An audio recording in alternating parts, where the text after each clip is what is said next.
And we got a really good episode for you guys as Jacob, Phillips, and Chris Condon are coming to join us to talk about the Enfield Gang Massacre from Image Comics.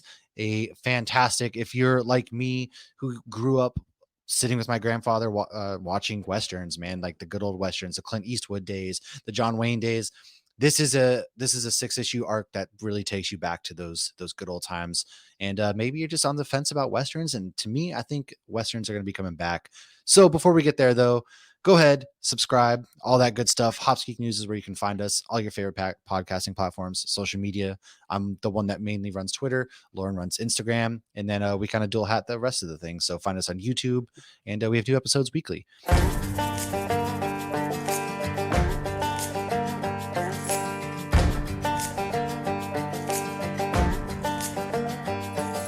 And so, Lauren, welcome. And everybody, what is up? Lauren, you're just drinking water, right? Any coffee, anything exciting? No, there's lemon in my water, organic lemon. Was it It's organic lemon, not from butter. Waffle House this time? Nope, not from Waffle House. They don't have That's, organic lemons. We that's learned a that real the hard shame. way a while ago. That's okay. I found out the hard way that Dunkin' Donuts likes to put hair in bagels. So you know what? We all have our I things. think you should have already known that, though. We did. I will never get over me just trashing Dunkin' Donuts as we're pulling in, and then lo and behold, there was a hair in my bagel. But you know I what? That's like what you that get. it wasn't an accident. They like to put hair. Well, everybody always asks me, like, what is your obsession with Dunkin' Donuts? And I'm like, guys, I am just a man from Boston, Massachusetts, that when you're born, they baptize you with the rivers of the Charles River, and they also like throw an iced Dunkin' Donuts coffee in your hands, and that's what you survive off of for the first year of your life. And I don't know what it is. It's Stockholm syndrome, I think man, there's and some childhood trauma in there. He thinks he deserves it. should go to therapy. Should really go to therapy, but Dunkin' do it. I mean, it is what it is. It's You know, it's not great, but you know what? There's something about it. And that voice you hear right there is our friend Chris. Welcome to the show. Let's introduce you first, man. How are you doing? And let's give the folks a little bit of background into yourself. well, I apologize for jumping the gun. Oh, No, you're you were good. good, dude. You were Yeah, good. my name is Chris Condon. I'm the writer of the Enfield Gang Massacre, That Texas Blood, and a few other things. I do that. Yeah, I wrote a thing called Hell's a Squared Circle. I have an upcoming adaptation of Barry Gifford's novel Night People from Oni Press, and I'm doing some EC Comics stories as well for them. Yeah, and then some stuff I can't talk about yet, but there's more stuff in the future. That's And right. that's my I love story. NDAs, man. NDAs are always fun because it's builds the anticipation up for everybody. It's like, I got these things I can't talk about, but there are things. You just wait. There are things. There are certainly things. Yeah. And Jacob, welcome to the show yourself. How's it going? And a little bit about you. Yeah. Thank you for having us on. Yeah, I draw some of the things that Chris writes. Enfield Gang Massacre, Texas Blood. I'm currently working on Megalopolis, graphic novel adaptation of the upcoming Francis Ford Coppola movie. Amongst other things that can't be discussed. So it's just it's good that you can only see like this wall. So there's just like all the hidden things of that way. Like, guys, I'm staring at the coolest of things, and only I get to see them right now. Yeah. No, but that's awesome. Thank you guys for coming to hang out. I've become familiar with your work over the last year or so, especially getting to check out the Enfield Gang Massacre, which to me, I was getting to review for Nerd Initiative, which is something we write comic book reviews every week for people out there. Check out Nerd Initiative every Tuesday and Wednesday. Soon to be only Wednesday with DC coming back to Wednesday releases, thank God, at 9 a.m. So from there, let's get into your kind of comic book origin stories. What kind of got you guys into writing and drawing comic books? What brought you into like this geek universe, so to speak? You want to go first? I can go first, sure. Well, yeah, I mean, I just grew up with comics everywhere, and like my dad draws comics. I started going to shows when I was 11 years old, and sitting with him and making my own books and printing them at home and selling them at shows at my dad's table. I can't remember a time before I was reading comics. When my dad used to work for DC, and I would get the box of comps every month of everything they put out, so I could just go and leaf through it and pick out whatever Batman or Teen Titans or whatever it is that I wanted to read. And then I sort of it was always there, but it was never something I really intended on actually doing myself, because I've seen how much work it is. I wanted to draw, but I didn't want to draw comics because comics are hard, and it's much easier. Well, maybe not easier, but there's a lot less work in doing sort of straight illustration stuff that I was doing prior to entering into the world of comics. And then Chris sort of dragged me in, and I've been here since. Even with Texas Blood, it was never intentionally. No, it wasn't originally intended to be a comic book. So, it was. I sort of came into it before that, and then we ended up doing it as a comic book, and I've been in it since. So it's been it's a lucky accident for my career, I think. You're in the family really, business. Yeah, that's amazing, because I feel like I try to get my kids to watch things and read things, and they don't want to. My son's named Logan, and he won't watch X-Men with me. I don't know what to do. So I love that you actually saw that and were like, oh, this is what my dad's doing, and you love it as well. So that's a really cool origin story, and one we have not had. Yeah. And So Chris, what's your origin story? I was gonna say, yeah. Oh, I've always loved comics. I didn't have anybody in the house that read comics or anything aside from the Sunday funnies, but I always loved art. My uncle was an artist, and I always kind of gravitated towards probably started with the Sunday funnies. Like I was like Peanuts and growing up in New Jersey, we had Mutts. Mutts was a creation of the guy who's from around here. We just had a Marvel book come out last year, I believe, or early this year. But I had just always gravitated towards comics and really kind of found them because of film and TV. There was the X-Men animated show and Batman the animated series, and all the Batman movies in the '90s, Spider-Man in the early 2000s, X-Men. But I think the actual first comic book I ever owned was because of sort of reviled Batman film, which is Batman and Robin. In 1997, they were. Dude, those movies are so fucking good. I love them. They aren't good. Oh, really? Okay. Well, they're not good, but they're amazing. For them, but they're.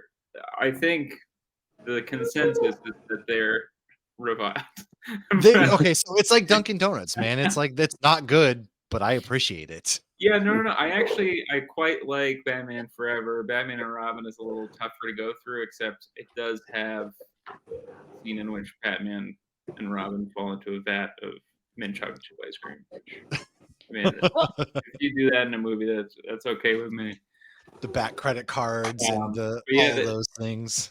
In 1997 at Toys R Us, they gave away. If you bought something, I guess if you bought something Batman related, which of course that's all I cared about, they would give you a reproduction of the first appearance of Poison Ivy, or the first appearance of Batgirl, or the first appearance of Mr. Freeze.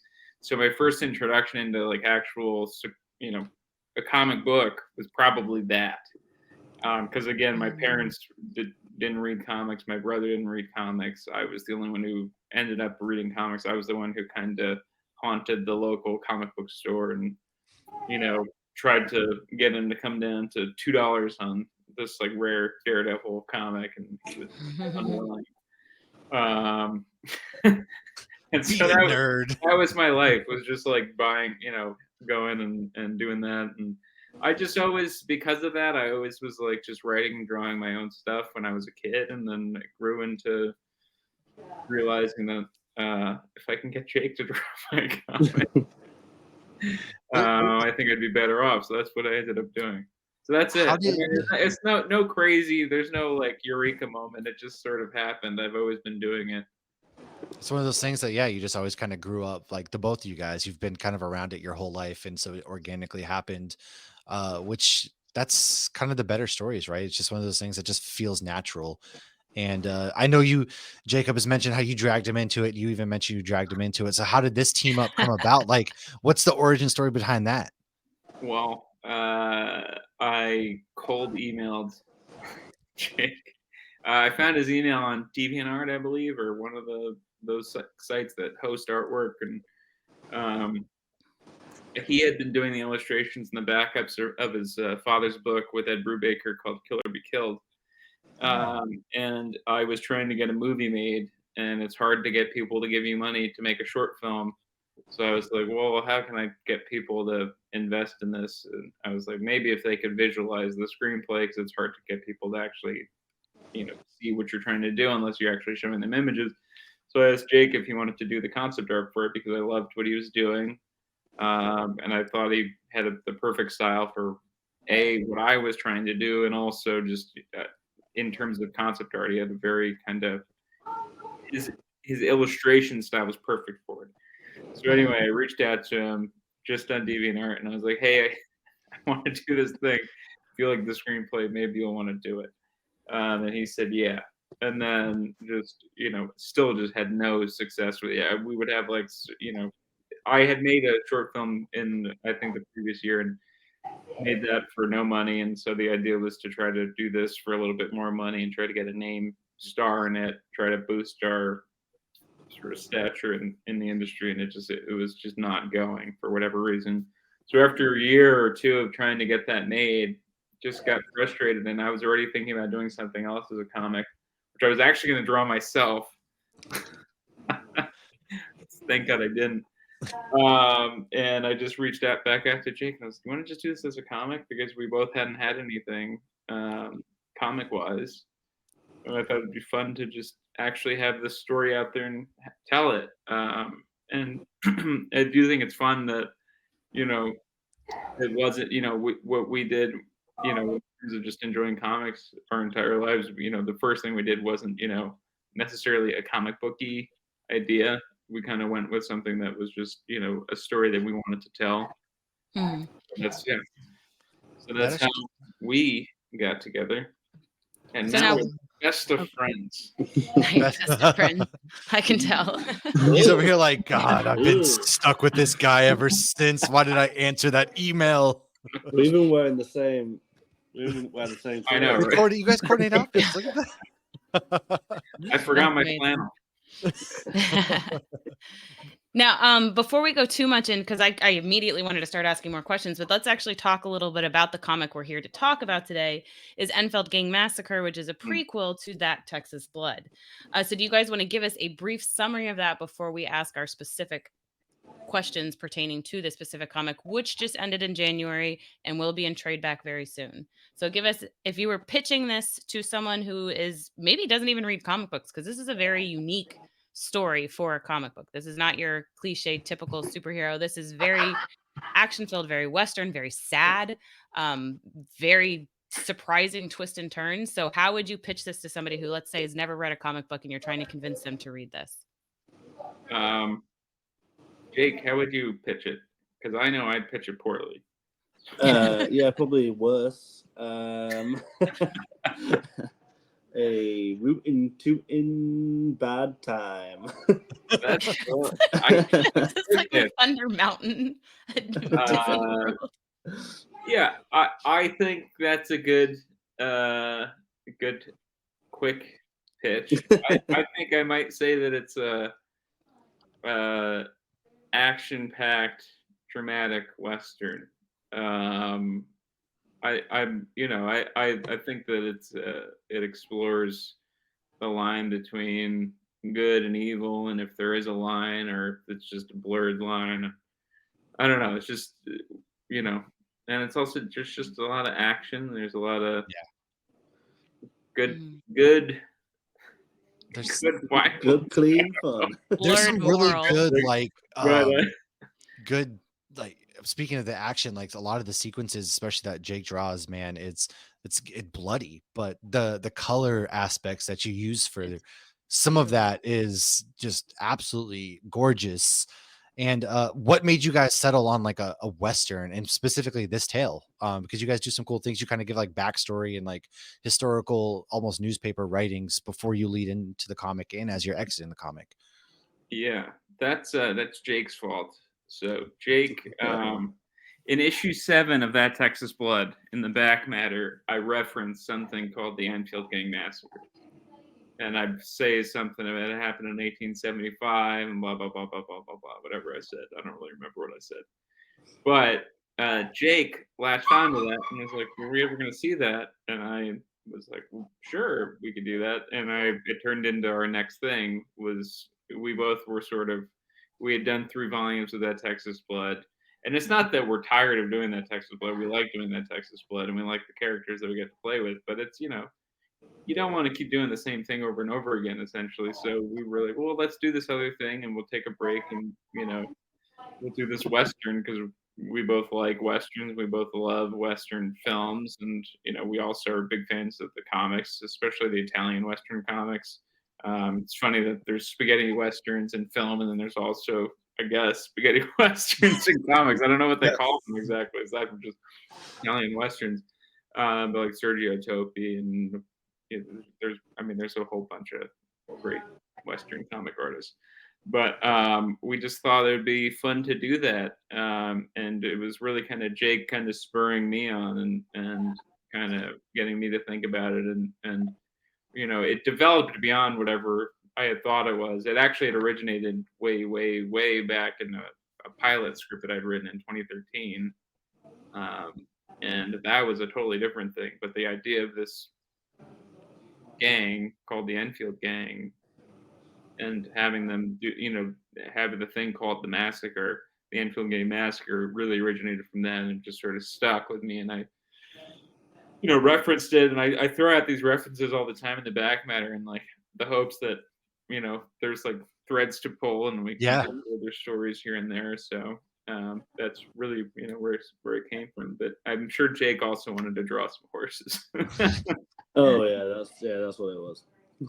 Yeah, like what's that like for you getting to play in a Western world? Because everybody has like these ideas of, what the Wild West, Will Smith had his own idea once upon a time that looked interesting. And we all have like these ideas of the Wild West. So what was like for you playing in this toy box? It was cool. I think so me and Chris together visited Texas like 2 years ago. And that was the first time, and I've been drawing the book for like 3 years, but Texas Blood for like 3 years by that point. And I'd never been. So I'd like spent some time in towns and spent some time out in the desert and sort of all over West Texas. And it was like it like came to life, and I was like taking photos, and so a lot of the landscapes that you see in the book I directly referenced from photographs that I took whilst I was out there. Like some of in the trade, we have some like design pages with photographs, and they're the photos that I took when I was out there. I put together like a newspaper sort of zine thing, big format, of some of the photos that I took when I was out there as well. So it was like I was sort of itching to draw this stuff. Like there's a lot of it in Texas Blood, but we don't use the landscape in quite the same way in that, because it's obviously a lot of it takes place in a town and it's in the modern era. So it was fun to be able to draw on that, and the excitement that it was when I got to see it all for the first time as well. And it's like, it's like a sort of different world entirely, especially for me because I'm not even in the US. So it's like, Right. Trust me, every time I have to go to Texas myself, I'm like, where am I at right now? Yeah. Oh yeah, we did a wild road trip. It's never ending. We drove from Florida to California, yeah. and Texas was like a good chunk of it. But it's beautiful watching the sunset, like when we're driving, and it's huge. So with you guys having worked together now for a while, how's that process with the story coming on the page? Do you guys have a pretty smooth process at this point? Is it a lot of back and forth, or is it just, because Jacob, your artwork is absolutely gorgeous and it's very unique as well. So how has that worked? Is this just one of those like Jacob knows what he's doing, he's got it, or do you guys be like, well, I want this a little bit more like this or this a little bit more like that to emphasize the story? I think we trust each other just to get on with it, really, and also because I am so bad at time management, we don't have time for tweaks at the end, particularly. So Chris gets what I draw. But no, I think I like it. Yeah. Jake's like, I took the pictures. I know what's going on here. Yeah. So it's like, yeah, Chris usually says, I've got this idea, and then gives me the first script, and I start drawing it. And I don't know how it's going to end until it ends. Chris doesn't really give, I have a general idea of what's going on, but I don't know what's going to happen at the end. And so I'm reading it as if I am a reader myself, which is exciting. It keeps it fun for me. Not just like, oh, I've got 200 pages to draw. I know it's going to end up here. Now I need to start, and it's like going up that hill. Whereas this feels a lot more like, 20 pages, well, more like 27, 28 pages at a time, and being like, oh, cool, like this is what I get to draw this month, and get off and do it. And but yeah, I normally get a pretty finished script, in like one chunk, and then I go off and draw it, and I send Chris pages sort of every few days whenever I've drawn some pages, and he usually goes cool, and then we do we move on.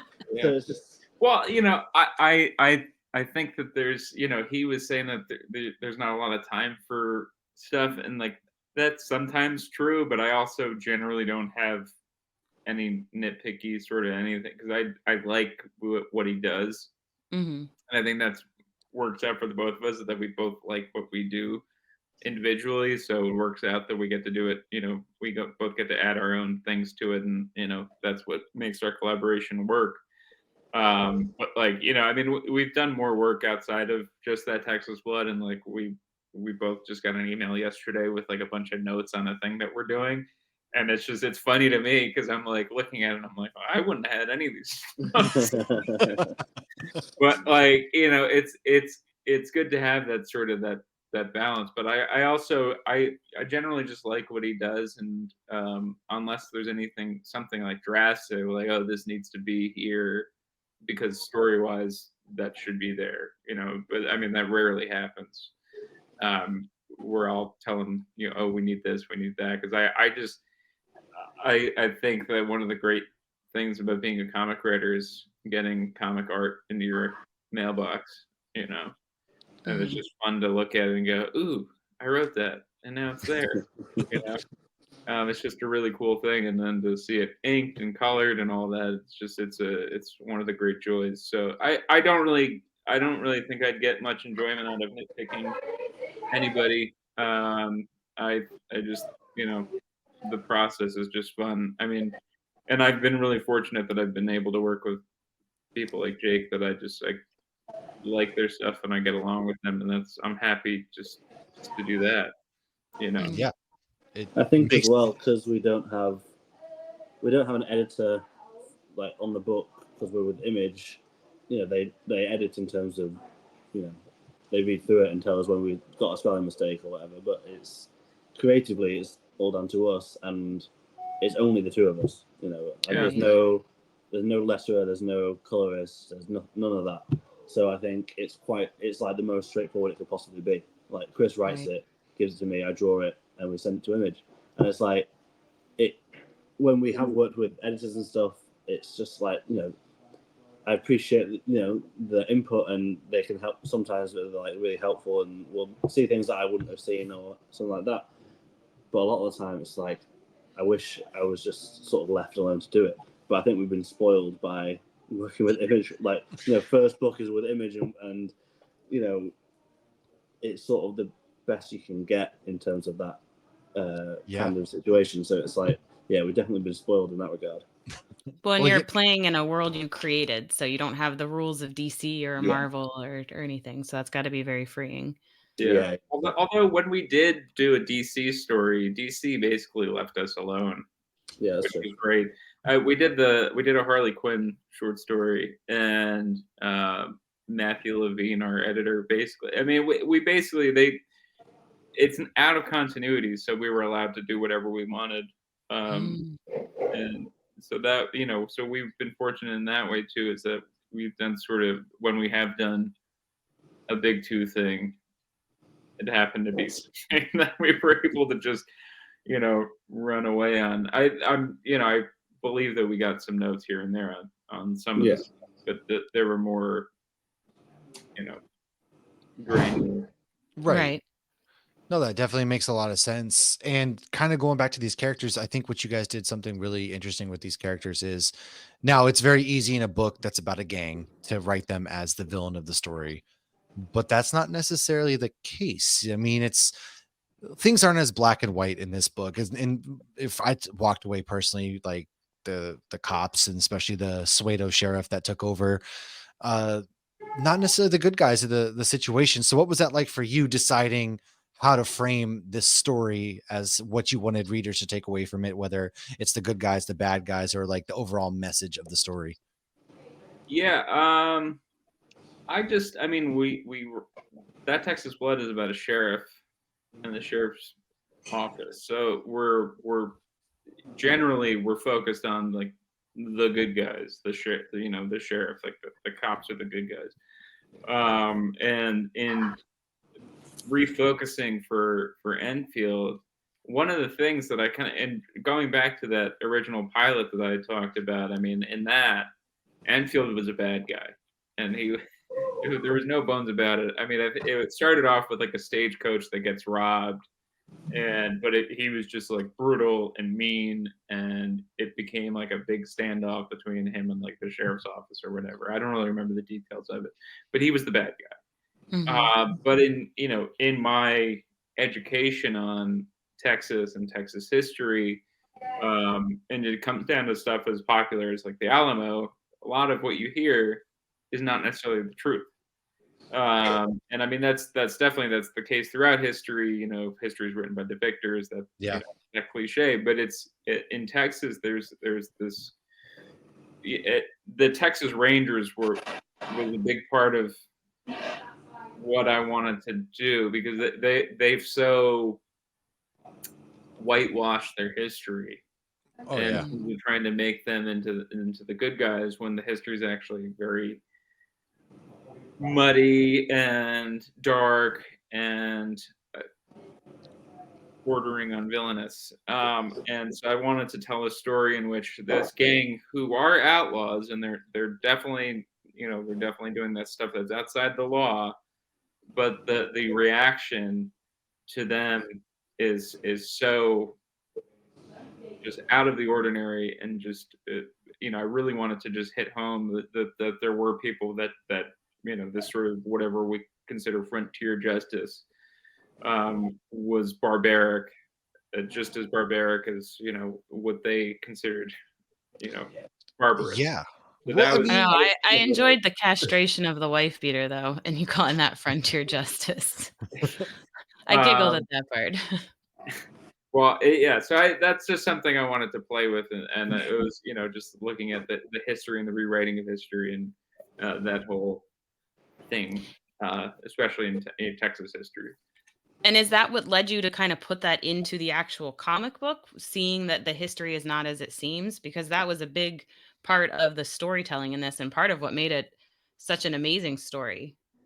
Yeah, I mean, that was definitely part of it. It was also, the other part of it was also that we had a very short amount of pages to tell a Mm. lot of story, and we were constricted to, we gave ourselves the 3-panel page and splash page rule, which is the Darwin Cook rule, kind of from New Frontier. So we kind of constricted ourselves in that way, and so there's not a lot of real estate to tell a story.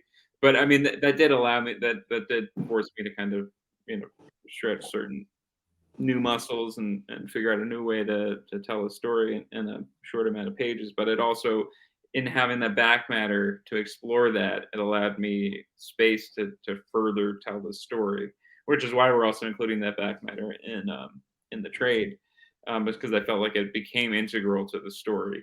Whereas the Mhm. oh, back matter we definitely. typically use in that Texas Blood is ancillary. It's not necessarily Mm. necessary to Part read. of it. Okay. It helps, but it's not necessary. Whereas with this, I felt like it was more necessary, and it really did help to flesh out character and motives and things like that. Um, yeah, that definitely played a role. The first article that I wrote was pretty lengthy, and I really did want to set out to do that. I didn't necessarily know that we were going to be telling this huge, sprawling story in the back matter, but it was definitely a part of what I wanted to do. And now on the opposite end of that, kind of talking about, I mentioned this is a bloody, bloody story, and it's like not always black or white. So, Jake, what was it like for you? Was there any moment where you're like, did you just automatically, yeah, dude, we're in a shootout. We need to make this like this has to do its thing. What was it like for you creating some of these like pretty Dark. graphic scenes? Yeah, I think it's definitely the most gory stuff that we've done. A lot of the time, what we do is sort of like the the violence is sort of off panel, whereas here we sort of didn't shy away from it nearly as much. And it's good fun, but I don't think it's gratuitous. I think it's sort of like Well, it hope. serves the story. It's necessary Yeah, for the Yeah, exactly. story. there wasn't any like, oh, we're just gonna do this It's Yeah. not just like The for fun. Boys, which I Yeah, Yeah, love. yeah. But yeah, that's good for that. And I think I hope each sort of death packs the punch it was intended to have, because it's obviously we're picking off members of the gang through the series, and yeah, that's sort of, you want that to take an emotional toll rather than just be like, oh, that's cool, like, look how much, look at his head explode, which does happen. But no, it's good fun. And I think and it's the most sort of action-packed thing that we've done, and it's a new muscle to stretch. And I think that I excel at the quiet sort of human aspects of storytelling, so it was good fun to practice doing this sort of thing, which isn't necessarily what I consider my strong suit, but I think I did an okay job of it. But it's I would say you hopefully did. anyway. You did some really cool things with like the colors too. I mean, especially when you were showing some of these deaths, there was a lot of like dark blues and kind of Yeah. like purples and things like that. What went into choosing how to color these things? Well, it's the same way I approach when I'm coloring anything. I color my dad's stuff as well, and it's with something like when I'm doing someone else's work, it's probably even more at the forefront of my mind is the storytelling aspect of the colors. I think you can sort of forget that that's part of the storytelling toolkit, which I try not to do. I try and keep it there, even though a lot of this series is sort of like bright, vibrant colors, which sort of goes against what you see in a lot of Western comics. There's a lot of time it's sort of that muted sepia tone kind of thing.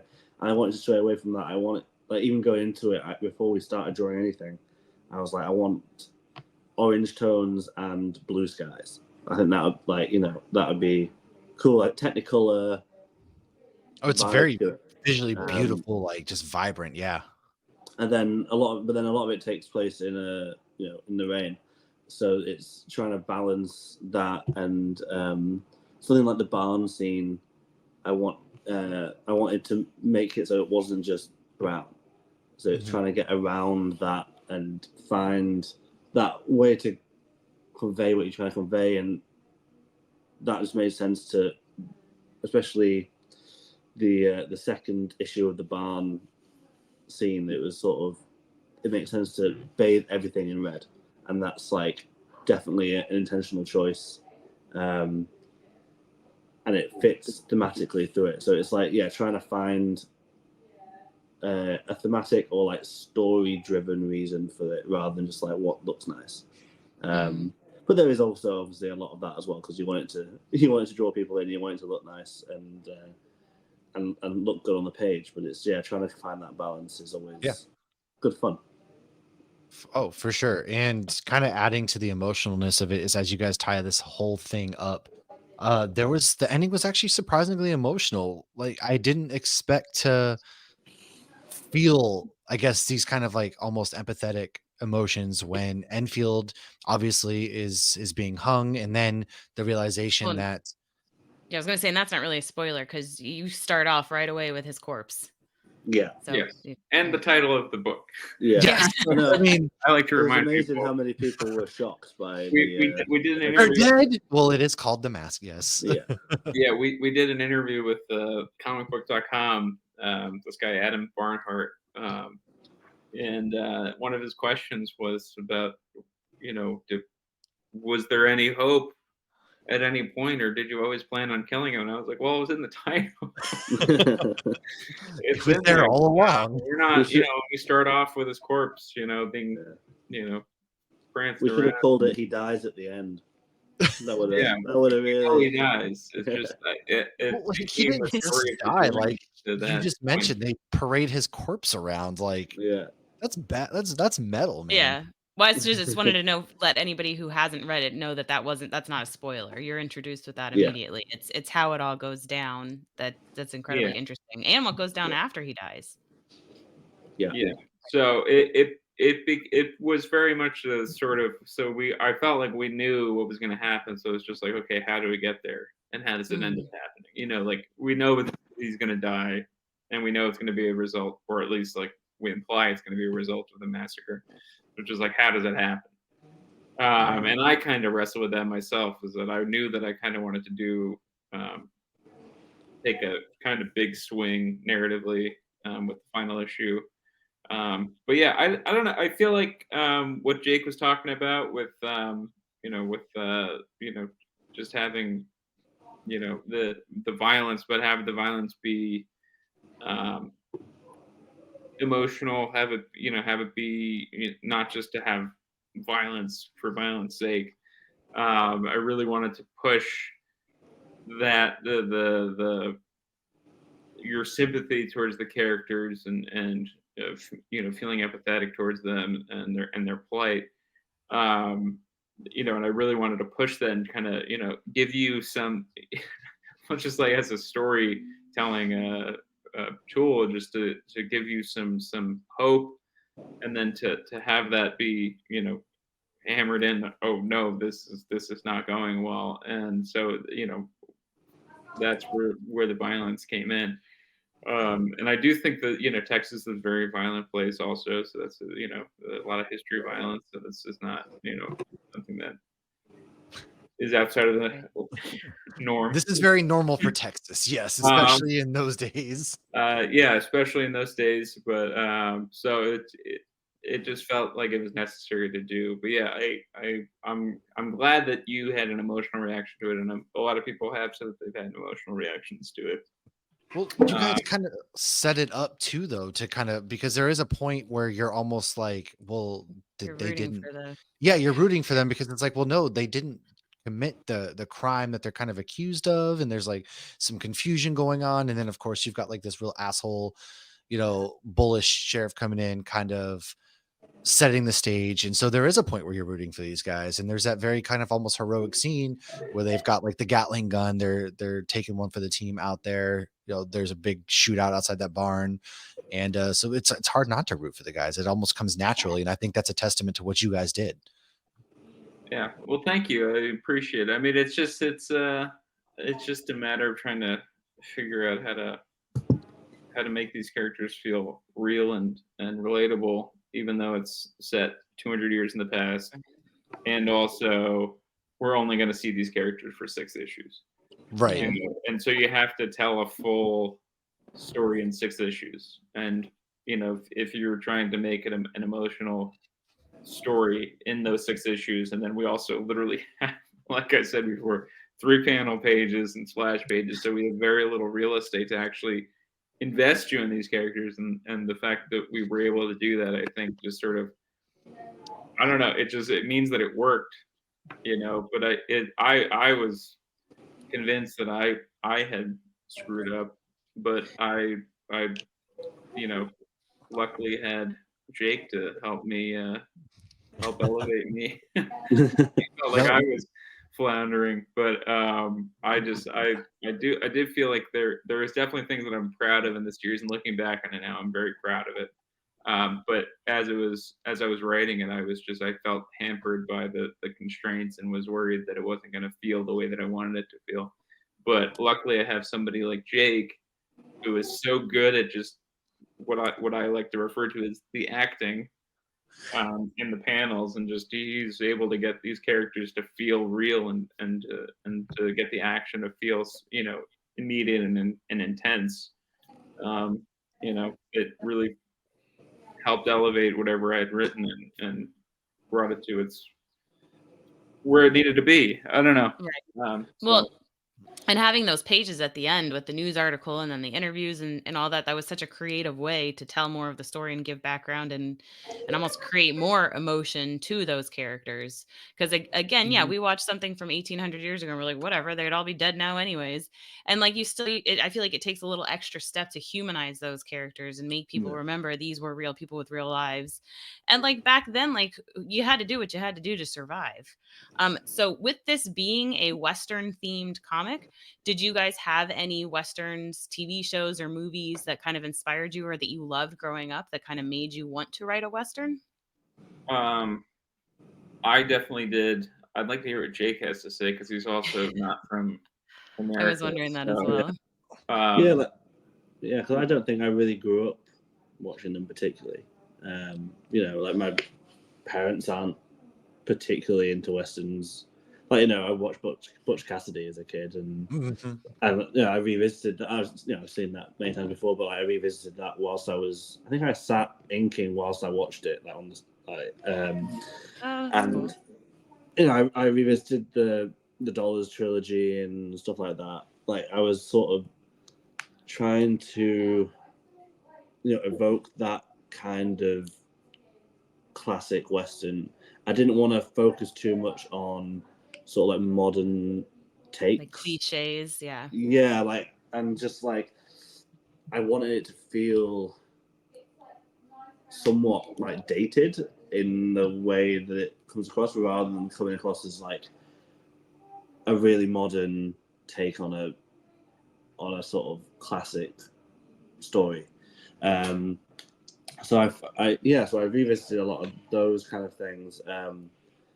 But then, I took a lot of screen grabs from that kind of thing, and like some of it even made it into the story in the background. Some of the backgrounds are from like the Dollars trilogy and stuff like that. But trying not to just do a poor imitation of that, trying to bring something new to it as well.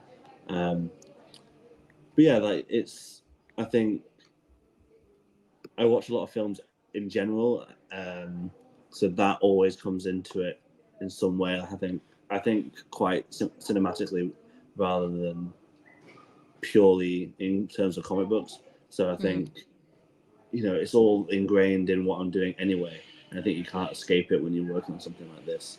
Mhm. Even if you try to be like, no, I'm not going to think of any of that stuff. It all comes in some way, which I think makes it a richer experience for everyone. I think if you can see things and pick out things that you love out from other things and pull it Make together, it I your think own. Yeah. yeah.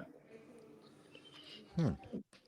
That's an interesting take, yeah. Because for us, it's like we kind of grew up. Like I grew up watching westerns, but then you don't think about it. Like you kind of have to search them out more. So being from the UK and things like that, we don't. Those are things we don't think about. And then especially, I like seeing it's almost the outside perspective of the whole westerns and everything like that. And I thought you did a really great job. Again with the art, it's one of the just absolutely stunning comic Yeah. books that I've read, especially in the last year, just visually. Thank you. And Chris, which ones did you look to for inspiration? I mean, definitely Butch Cassidy. That was definitely an inspiration, because I love that movie. It was one of the first westerns that I can remember watching and loving when I was a kid. And one of the ones that really kind of stuck with me was My Darling Clementine, which is a John Ford western. And the one of the that's the it's I mean, it ended up finding its way into our story, where I ended up using My Darling Clementine, the song, but actually used the lyrics that we know actually originated somewhere around like 1890 or something, or like 1885. So it actually, if we were going to use it, we had to use this earlier version of it, which we did. And that's why it's these weird lyrics, and it's just that this is how it predates the song. But I wanted to include that because I just felt like there was something in that song that was sort of sad and could be a little creepy too. I mean, it's a song about a guy whose wife is dead, and he's lamenting the loss. But it anyway, it's like a sort of as a thing that I wanted to include. So there was that, and I mean, I reread Richard Matheson Western called Journal of the Gun Years, and I just kind of dabbled here and there and read a bunch of stuff. The Sergio Topi stuff that I mentioned before, reread that, and there's so much. All the great John Ford Westerns I was watching, and trying to remember if there was anything specifically from like the 70s or anything that I was watching, but there was The Man Who Shot Liberty Valance. Oh man, that's a one I haven't in a long time. Oh man. Yeah, and so that kind of played into the whole like the rewriting of history thing as well. Was that, and The Wild Bunch is another Sam Peckinpah that the sort of the violence of that was something that I wanted to work into the book as well. So there's a whole bunch of influences, and not just from Westerns. There was a lot of other stuff too that wound up coming into the book. But yeah, I just to do the wraparound the way that we wanted to do it, I just always kind of was fascinated with like Buffalo Bills, traveling Western circus. Was always kind of fascinated with that idea and the idea that they did this to Jesse James, or they put him in like a car, they took pictures with him, and you could pay a dime or whatever to take a picture. So we just kind of transposed that and made it into Enfield and made up the thing about like if you look into his eyes, like you'll see his right death or something. Which seems like something that they would have said. But yeah, there's a whole bunch of influences, just like real life stuff, and there's a lot of stuff that I had read. There was a Texas Rangers podcast on Texas Monthly. And I also read Texas Monthly, so that's another thing. So there's just a whole bunch of stuff. I don't know. Everything just comes together, and it's sort of you just throw everything like melds together. Yeah. Well, I think that makes a lot of sense. And one last question that we kind of have too is, I know there was kind of talking about a song there. There's actually a QR code that leads to a Spotify playlist. Yeah. How did you guys pick the songs for this playlist? I think Jake actually had a few songs that he wanted to put on this one too. That Johnny Cash song, yeah, but I think the rest of it was all you, I think.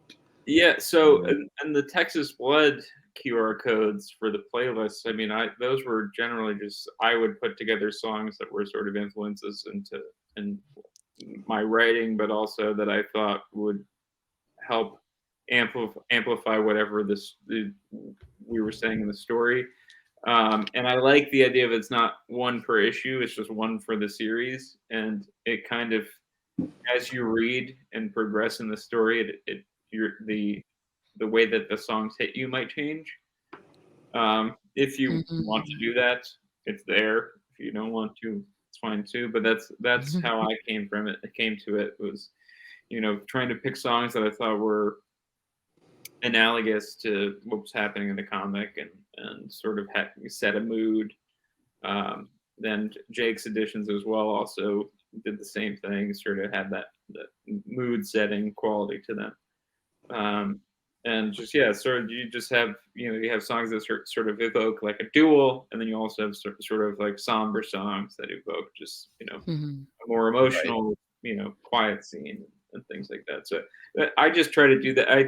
I feel like that adds an element to the comic to the story to the experience of reading the comic, because I've always loved, one of the things that I loved about comics is that there's it's a very personal experience, because you're not just sitting and watching a movie where it's like everything's happening at you, but you actually have to interact with it.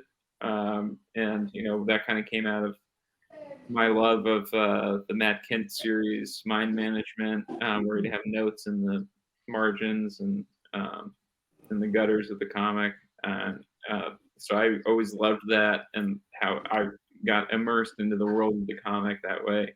So I always wanted to do that with the playlist and with the back matter, and just really draw people into the story and make them feel involved in the story and be emotionally invested in the story and beyond. Hopefully people liked songs on the playlist, and they might add that to their own playlist, to their own rotation, as it were. But yeah. I love that. I always love when like the music and the comic and all that stuff, like because there's always inspirations. We always draw from inspirations, and it doesn't always have to be movies. And so there's also a chance to be like, hey, here's our favorite songs, for example, and this what inspired this, and it's always something unique. And I'm a playlist guy. I go back to the days of burning CDs all the time. It's just something I always do. Now it's just Spotify playlist. So to me, I always love like Not as music. cool, but it's still pretty good. It is. It's like it's not as cool because you don't get to Skip like less. open up, and it just skip a lot less. But I can't just hand my Spotify playlist over to like my wife or something. Like, here you go today. Happy Valentine's Day. It doesn't mean the same. You need to print QR codes for it and like do it as. That's right. That's right. QR codes are the future. I'm glad they're coming back too, because I feel like it leads to exciting things. You can put them in a comic, and you get to scan it and be like, "Oh, dude, this playlist." And you're finding. I do think there's like adding things like that to the book is like you want to sort of pack the 30 pages with as much stuff as possible. We have the pinups, we've got the back matter, we've got the letters pages, the main story, any sort of like design stuff, like even like down to the inside front cover was like designed off like a catalog from the time with with all the indicia stuff on it and stuff like that, and even the price and stuff. Originally I was thinking, I'll find some funny real examples of stuff they would have in these catalogs, and they would change it every month. But due to time restrictions, they ended up just keeping it the same one. But like even stuff like that is like trying to bring people in as much as possible. Yeah. And create a world. And also, and create a world and give people a reason to stick around or pick it up in the first place. It's immersive, People feel like they're a part, like you guys said, they're a part of what you guys are doing, and it kind of is a way for them to connect more with what you guys are doing. And it's a really good idea. When there's so many comics that come out every week, and you need a reason to pick up our one, I guess. And even like with the trade, we've got an extra 6 pages of story in the back, so it's like again a reason to go out and pick it up, either again or just for the first time. But it's trying to give people a reason to actually go and get it, and give them as much stuff as we possibly can. And the design of the book is really beautiful as well, and that's one of the things that I kind of love about what Jake did with it. And like he said before that he used some of the photos that he took when we were in Texas for that, and it's just that even that I feel like is an immersive thing that it brings you into. It's not just his pencil drawings, and you're also seeing Texas as he sees it, like literally. And the paper stock as well that we use was intentionally, using newsprint was an intentional choice, again, to just add to the whole vibe of the book and make it as immersive as possible. And is the trade pack? Yeah, that's going to be in the same paper as well. Which is pretty rare. I don't think that they often do trades in newsprint.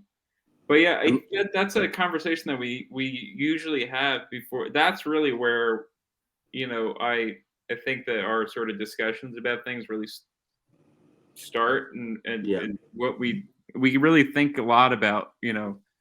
For example, when we were doing Enfield, and we were talking about, okay, we'll do 3-panel pages, we'll do splash pages, we'll do this, the back matter, the way we're going to do the back, we're going to do newsprint, and the way that we kind of think about that stuff. And we even thought about how we're branding it, Texas Blood, should we have the Texas Blood logo on it? Should we not?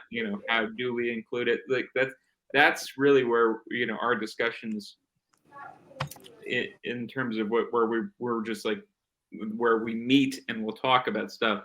Yeah. That's what we talk about.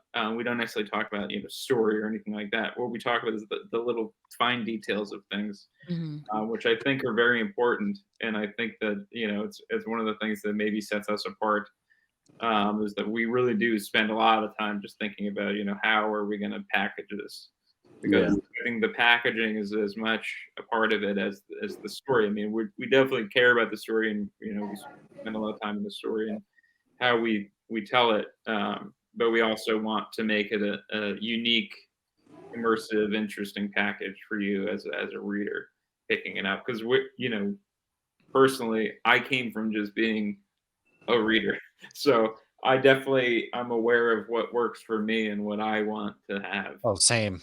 So I know what kind of experience I would enjoy, and so if I'm able to do something, if we're able to do something together, that's something that I think that I might actually enjoy as just a reader. I think that goes a long way. I think the more we do it, the more I notice it, or even the lack of it in other books that I read. It's like, I can be loving the story, but if the design's off, there's loads of beautifully designed books, but it's if something's off, you're like, oh, I wish they hadn't put it on this really shiny paper, or stuff like that. And it's like, because even though I'm dreading that the trade's going to be too thin because it's on this paper, but it's 200 pages long, so I think it'll be fine. But it's just like things like that. It's like you have to sort of balance that and like think, when it shows up, is it going to be a substantial object? Because that's part of it as well. Is like you're paying $16 or whatever for this book, and you want it to be a substantial thing, for people to put their money, especially when people are getting more and more into manga, where you can spend much less on much more. So you need it to be something worth owning, I think. Oh, absolutely. I think, and then that's a good thing too. Like Chris said, he came from being a reader, a fan, and that plays a lot into it. And like you said, we're very aware of what we want in our hands and what's going to work for us, and hopefully that translates out. And that's something really good to be self-aware of. And I know I'm going to be buying the trade. I know Lauren is. Final order cutoff is March 4th for the trade, and April 9th is when the trade is going to be hitting the stands. So what are some of the final thoughts you guys have? What is the last thing you have to say about the Enfield gang before we wrap up here? Well, one thing that the new 6-page story taught us is that maybe there's more to do with this gang. And just because the story ended in the Enfield Gang Massacre, that doesn't necessarily mean that there's not more Western story to tell. So that's definitely something that we can pull that thread if we want to and do. And if there's interest in it, we'll definitely pursue that. So that's kind of one of the things. But I'm also just really honored by the reaction that it's had.